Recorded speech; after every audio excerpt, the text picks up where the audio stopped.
भाइयों नमस्कार। आज के सीधा कटाक्ष में विषय तो धर्म से ही संबंधित है, लेकिन कुछ नया है। मेरी समझ में एक प्रश्न उठा था कि जो आत्माएं होती हैं, तो क्या ये आत्माएं जो मरने के बाद जो अंतर्ध्यान हो जाती हैं, तो क्या ये भी नर या मादाएं होती हैं या केवल आत्माएं ही होती हैं? तो इस विषय में मुझे कुछ स्पष्ट समझ में नहीं आया, तो कुछ बातों पे गौर किया। या आप लोग भी किसी कथा प्रवचन में या संत महाराजों से भी प्रश्न पूछना कि क्या आत्माएं भी आत्माएं ही हैं या केवल उनमें भी नर मादाओं जैसा कोई भेदभाव होता है। तो इस पे विचार करने पे मुझे तो ये लगा, अब तक मैंने भी कई कहानी सुनी है कि भाई वहाँ पर वो इंसान पहले पूर्व जन्म में ये था और उसने अपने दोबारा जन्म लिया तो वो ये है। वहाँ ये नहीं पता अभी भी ये बातें सच हैं या गलत हैं, लेकिन और उसने वहाँ पर जन्म लिया तो वो पूर्व जन्म में ये था। लेकिन मैंने अभी तक ये नहीं सुना है कि यार ये मनुष्य पिछले जन्म में स्त्री था और इस जन्म में पुरुष बन गया। ऐसा मैंने तो नहीं सुना है कम से कम। तो इसीलिए मेरे दिमाग में ये विचार उठा कि भाई मुझे लग रहा है कि आत्माएं भी नर और मादाओं में बटी हुई हैं। अब जैसे मान लो, और अगर ऐसा है भी तब तो ये समान व्यवस्था का जो विधान है उसका उल्लंघन है। चाहे भाई इसे सही मानो या गलत मानो, लेकिन ये विधान जो है समानता का अधिकार जो है उसका खुल्लम खुल्ला उल्लंघन है, क्योंकि समानता का अधिकार तो यही है। अब मिसाल के तौर पे चलो, मैं इंसानों की बात बाद में करूँगा। पहले मान लो एक कोई जीव है, मान लो गधा है, गधी है। भाई हम लोग भी कहते हैं ना कि देखो हम लोगों को भी कभी जानवर बनना पड़ेगा, क्योंकि सब जीवों में आत्मा ही है। वैसे भी हम लोगों की ये मान्यता है कि हम लोग 84 लाख योनियों को भोगने के बाद मनुष्य का जन्म प्राप्त करते हैं। तो वो योनियों में जाहिर सी बात है सारे जीव जंतु, सारे पशु पक्षी सभी शामिल होंगे, जभी तो 84 लाख योनियाँ बन पाएंगी।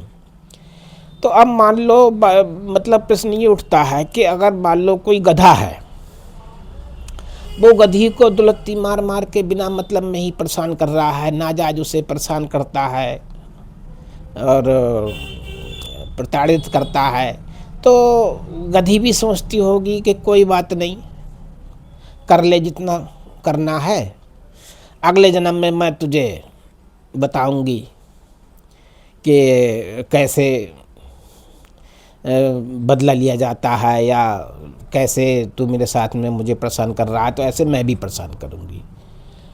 लेकिन उस बेचारी को क्या पता है कि भाई विधान के अनुसार तो ऐसा ही महसूस हो रहा है कि तुझे अगले जन्म में बेशक गधी की जगह तू हथनी बन जाए, शेरनी बन जाए, घोड़ी बन जाए, या कुछ और किसी और जीव में तुझे योनि में जन्म मिल जाए, लेकिन तू रहेगी नर वो मादा योनि में ही।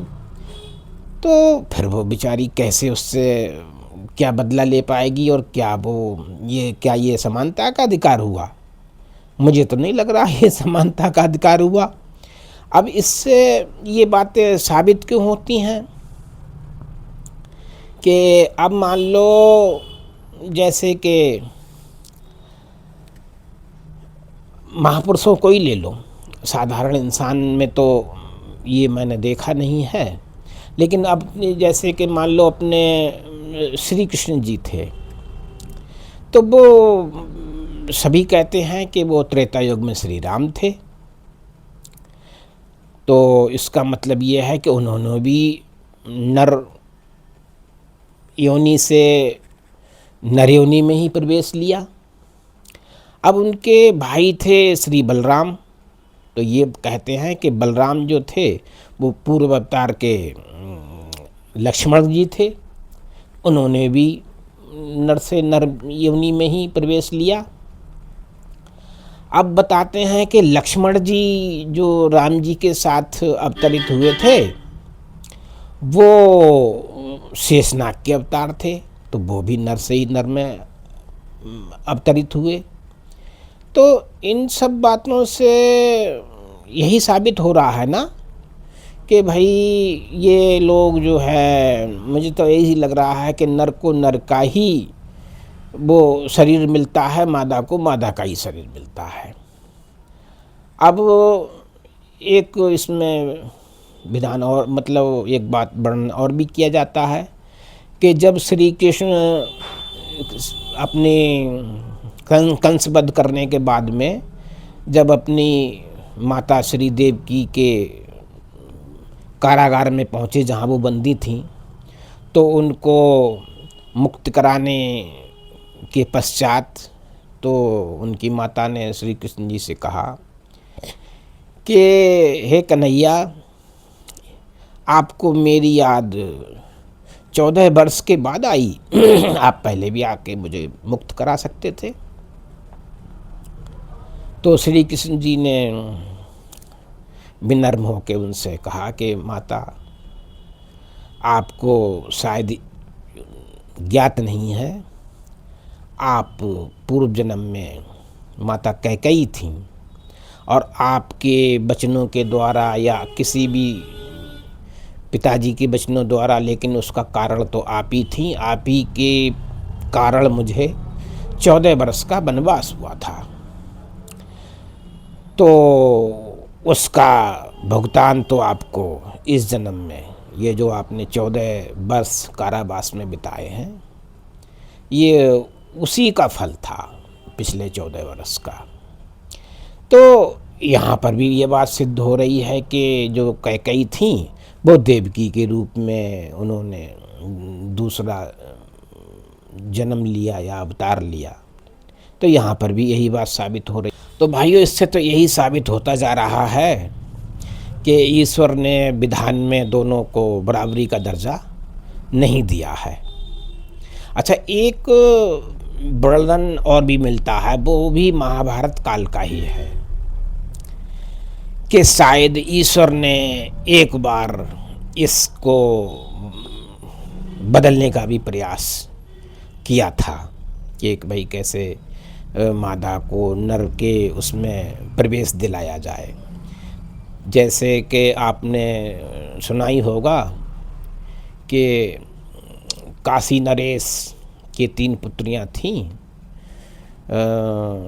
अंबालिका, अंबिका और सबसे बड़ी पुत्री थी अम्बा।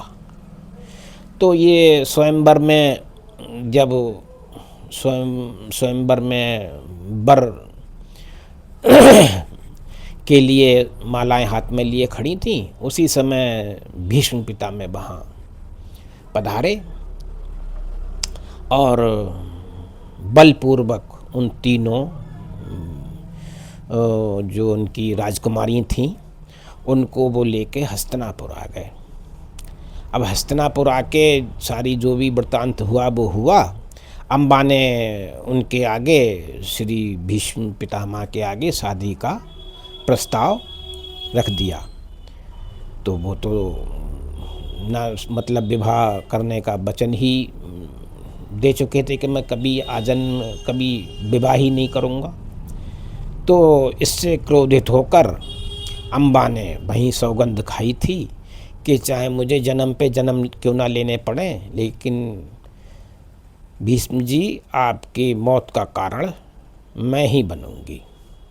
तो ये वृत्तांत ज़रूर आता है कि अम्बा को दूसरे जन्म में या तीसरे जन्म में जब तक भीष्म पितामह जीवित रहे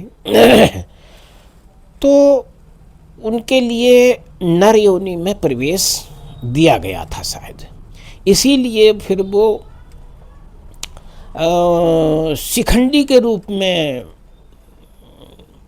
अवतरित, मतलब ना नर बन पाए ना मादा बन पाए, वो शिखंडी बने।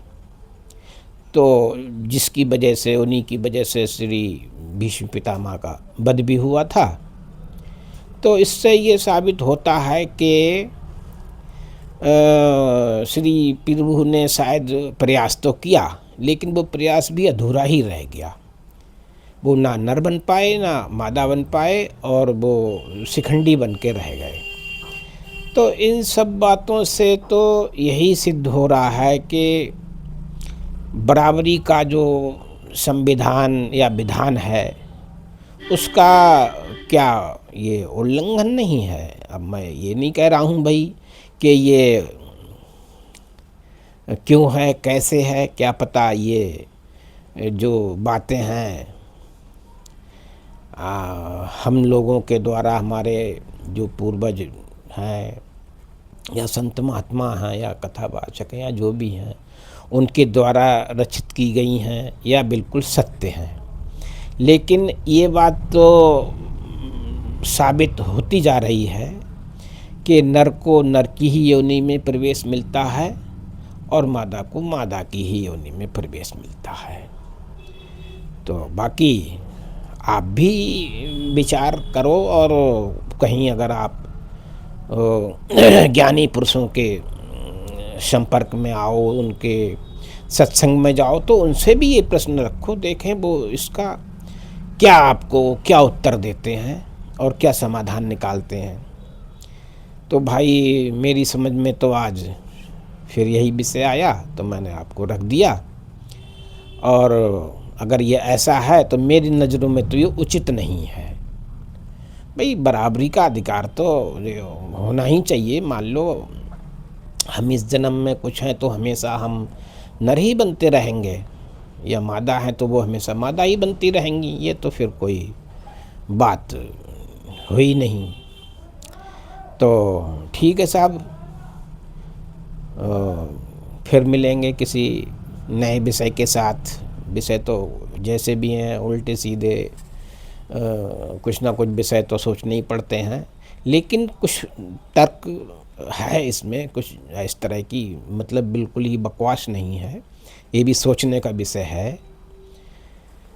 तो ठीक है साहब, फिर मिलते हैं नए विषय के साथ।